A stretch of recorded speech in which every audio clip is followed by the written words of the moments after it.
From 1878 to 1968, there were 71 lake captains that called Bayview, Wisconsin, on the shore of Lake Michigan, their home.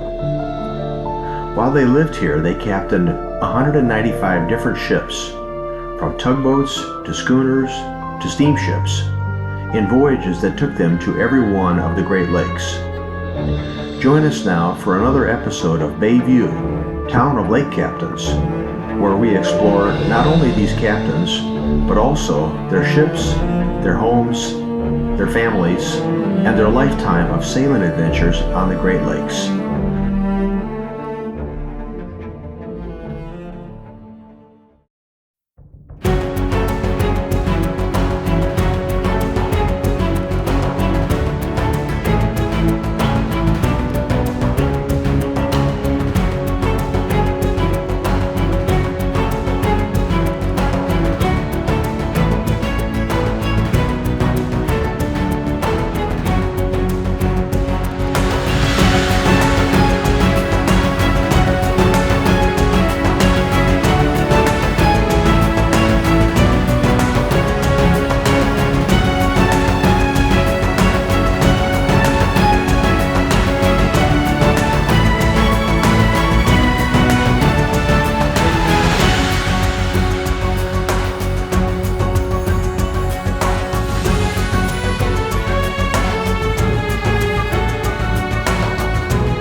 Well, hello everyone. Welcome to another episode of Bayview, Town of Lake Captains, where we talk about the 71 different lake captains that once lived in Bayview, Wisconsin during the age of sail and steam from 1878 to 1968. This episode, like all the others, is sponsored by the Historic Bayview Lake Captains Society. Now this episode is in response to an earlier episode that was very positively received by you, the viewers. I put out a sea story, but you can't call them sea stories because it's the lake, so I call them sailing adventures. I put out an episode about the sailing adventures, one sailing adventure of Captain John Brotch, Bayview's most prolific schooner captain, who lived in the house I live in now, right next to me here at 515 East Lincoln Avenue. Now, that ended up taking, that episode was an hour and a half, and I thought to myself, there's no way anybody's ever going to watch an hour and a half episode, but you did. A lot of you did. And so I thought, well, I've got a lot of sailing adventures for these captains, let me tell you. And so I thought, well, okay, I'll do some more. Now, just for your information, if you go to the website for this channel, Historic Bayview Lake Captain Society.com, you will find an area in the upper left-hand corner, from your perspective here, of the home page. It says Sailing Adventures. Well, you click on that, and the different captains will come up, and then when you click on that captain, Sailing Adventures for every house that they lived in, because most lived in more than one, shows up. You just scroll down, there's the house, and there's the Sailing Adventures. Sometimes there aren't any, sometimes there's a lot. It just depends. And I did it that way because it's something to think or say, Captain X lived in this house, or Captain Y lived in that house. Oh, that's nice. But when you have a sailing adventure to match with the time that he lived in that house, whoa, while he lived here, this is what happened. It changes everything. And so that's why I put those sailing adventures under the houses. And of course, these are also in the book. The whole thing combined is in the book, the captain's biographies. All the sources for all these videos are in the book. Bayview Town of Lake Captains, which you'll see it advertised. I advertise it every episode here at the end. So anyway, to make a long story short, you like the sailing adventures, so I'm going to make some more. And the first few I've got are on Captain Brotch, and then we'll move on to others. So, this one starts out in 1892. Captain Brotch had been living in this house, 515 East Lincoln Avenue, for 2 years. And so, this is also a fun one. It's an adventure, absolutely, but it's a fun adventure. You will like it. Now, I'm not going to spoil the story. It's coming up. Simon Stanhope's going to narrate it. But just a little bit about the background here. It occurs when entering the port of Chicago. John Brotch was entering into Chicago. And what happens is, if you get too close to another ship, you can get, if you're the smaller vessel, the less tonnage I should say, you can get sucked into the side and get slammed up against that ship if you're not careful. And there's some factors involved in it. I mentioned tonnage. Another is speed, and of course proximity. This happened, for some of you may know, as the Titanic was leaving port on its maiden voyage. Its tonnage was so large compared to the ships that it was passing that it actually pulled the ship out away from the pier, and they almost collided just because of the suction created. And so that's what this story involves. I'll say no more than that. Simon will fill you in. But it's fun. You will like it. Happy to share it with you. It's a great story. So with that, I'll say hats off to our Bayview Lake Captains, and I will see you in the next episode. Bye. That sun's bright. I need my hat.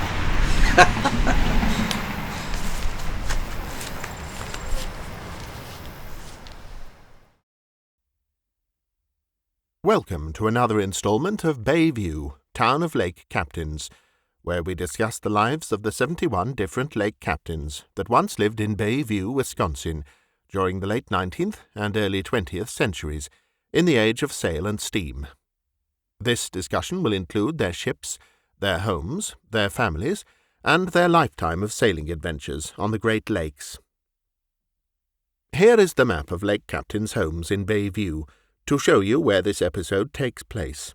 Its location focuses primarily on the large green arrow. Today we will be providing the true story of a sailing adventure by Bayview Lake Captain John Brotch that occurred in 1892 while he was living at 515 East Lincoln Avenue. In order to best tell the story, fictitious conversations are provided.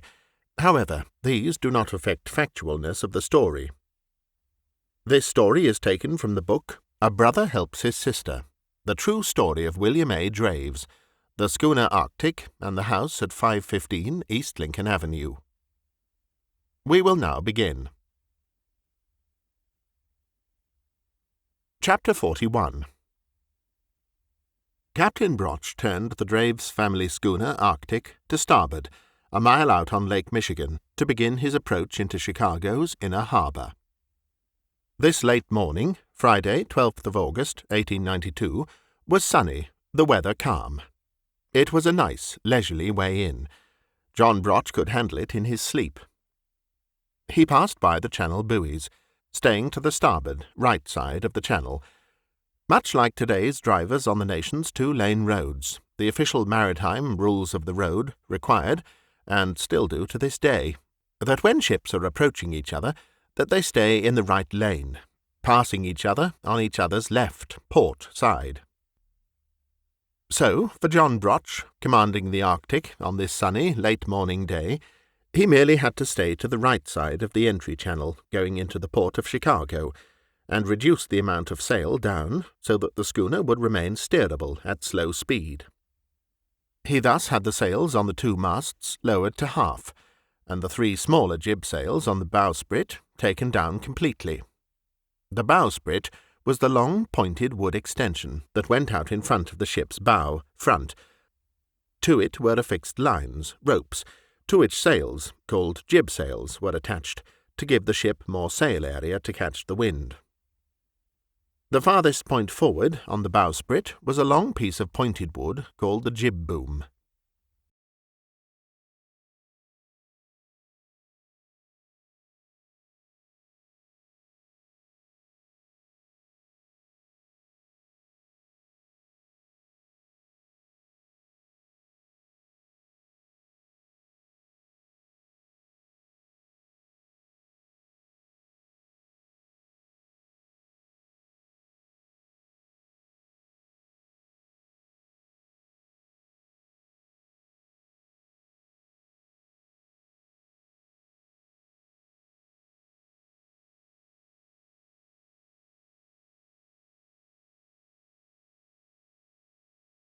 So, as Captain Brotch passed the harbour entrance buoys, his ships managed a nice, easy and slow 3 knots of speed as he entered into the right side of the harbour channel. He had good control. But then he noticed a much larger passenger steamer approaching him in the lane.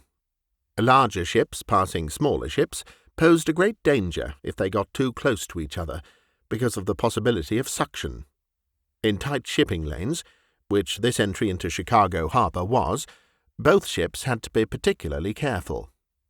As an example, 20 years later, in April 1912, the huge passenger liner RMS Titanic literally tore another, smaller ocean liner from its berth, as the Titanic was exiting its own pier and beginning to move slowly forward. Such is the power of suction of a large ship in close quarters to a smaller one. The large steamer Captain Brotch now saw approaching the Arctic was the passenger steamship Cuba, and its captain likely saw John Brotch at the same time, as both vessels neared each other in the narrow shipping lane. Worse, the channel began to narrow even further, due to a bridge street crossing that was now opened in anticipation of the two vessels' approach. The Arctic was a sailing schooner and had no engine that could be used to reverse its forward progress. The Cuba did have engines, and as soon as its captain saw the danger, he ordered its engines reversed. However, stopping a large steamship on such short notice was equally impossible. It was like trying to stop a freight train. Once large amounts of tonnage gets moving, it can't be stopped quickly. Ships don't have brakes like cars. With no space now in the tight channel to manoeuvre, John Brotch knew he was in danger of getting drawn into a collision with the Cuba from its suction as it approached. But there was nothing he could do. He hollered for his crew to get out of the way and to brace for impact. "Watch out! We're going to hit! You there on the bow, get back!" yelled Captain Brotch. Sure enough, the Cuba sucked the schooner Arctic to the left, causing the Arctic to strike the hull of the Cuba with its bow, or front. The Arctic's jib boom, at the very forward end of its bowsprit, hit first. But the jib boom didn't smash into the Cuba's hull. No, it entered clean into the Cuba's main parlour via a large window. The Arctic's forward momentum stopped only when its bow finally reached the Cuba's hull. But by then, the Arctic's bowsprit was 20 feet inside of the Cuba's hull, inside the Cuba's main passenger parlour, and it had actually speared the Cuba's parlour chandelier. For a moment, the two ships continued to be locked together, with the Cuba pulling the Arctic sideways, towards the channel's exit out into Lake Michigan. But then the Arctic got loose and came away from the Cuba, its bowsprit slowly withdrawing from the Cuba's parlour and hull. As it did, it came fully into view, and, to everyone's amazement, when the Arctic was finally clear of the Cuba, its jib boom emerged from the Cuba's hull, carrying the Cuba's parlour chandelier. The chandelier was dangling from the front of the jib boom, on the end of the bowsprit of the Arctic. The next day's news describing the event reported that no one had been injured, that the slight damage done to the parlour of the Cuba would be repaired during its transit to Montreal, and that the Arctic's, quote, obstreperous jib boom, unquote, had been damaged.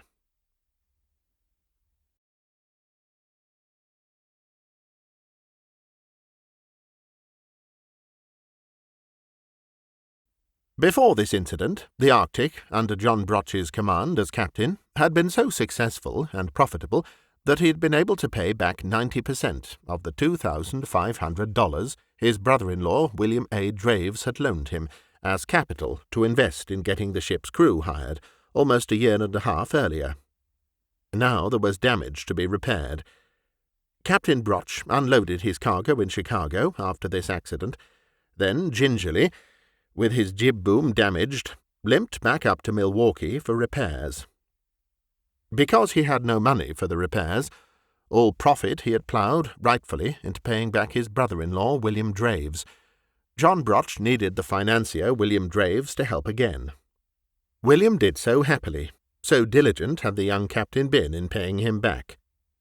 John Brotch was a good man, hard-working, conscientious, and more than competent. So into the repair yard went the Arctic. In less than a week, a new jib boom and rigging had been installed. Draves wrote the cheque. The rest of that sailing season of 1892 went smoothly, and John Brotch gave the profit to his brother-in-law to pay him back for the repairs, with a good amount left over. At the end of the season, the first week of December 1892, Brotch brought the Arctic into Milwaukee, where it was put into storage for the winter. That Christmas, 1892, the entire Draves family all gathered at William and wife Emily Draves' house at 1423 West Walker Street for the celebration. John Brotch and wife Jenny brought along all of their 6 children. Adding in William's 5 children, his brother Charles, his sister Augusta and husband, and close friend George Gleisner, and their 5 children, and Emily's brother William, his wife Alvina, and their 7 children, it was literally a packed house. But all those people made the house warmer, and no one minded the close quarters. In fact, it made it more enjoyable being with family at this traditional time. Emily played the piano constantly, with Jenny joining her at the keyboard to help. The family sang together all the Christmas songs of the time, and more. Emily had purchased 2 turkeys, and had laboured for 2 solid days, getting them cooked with all of the trimmings.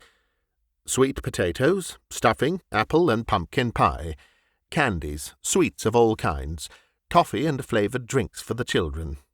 She even had a quarter keg of beer in the kitchen, for especially John, Jenny, Charles, Augusta and George.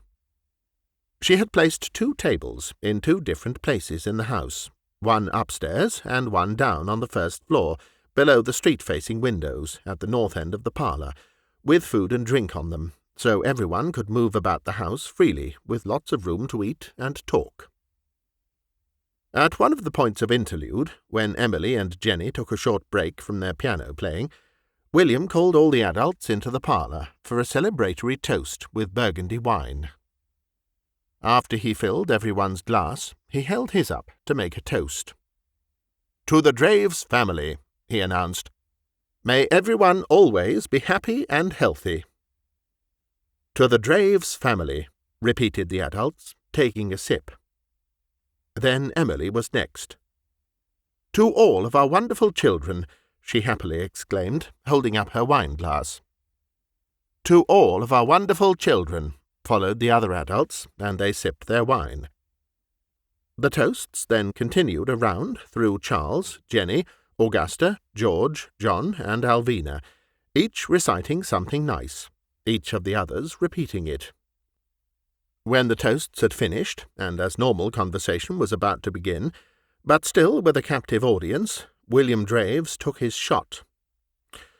"So, John," said William, addressing Captain John Brotch, "have you carried a cargo of chandeliers lately?" Zing. The financier got his payback for the cost of the repairs.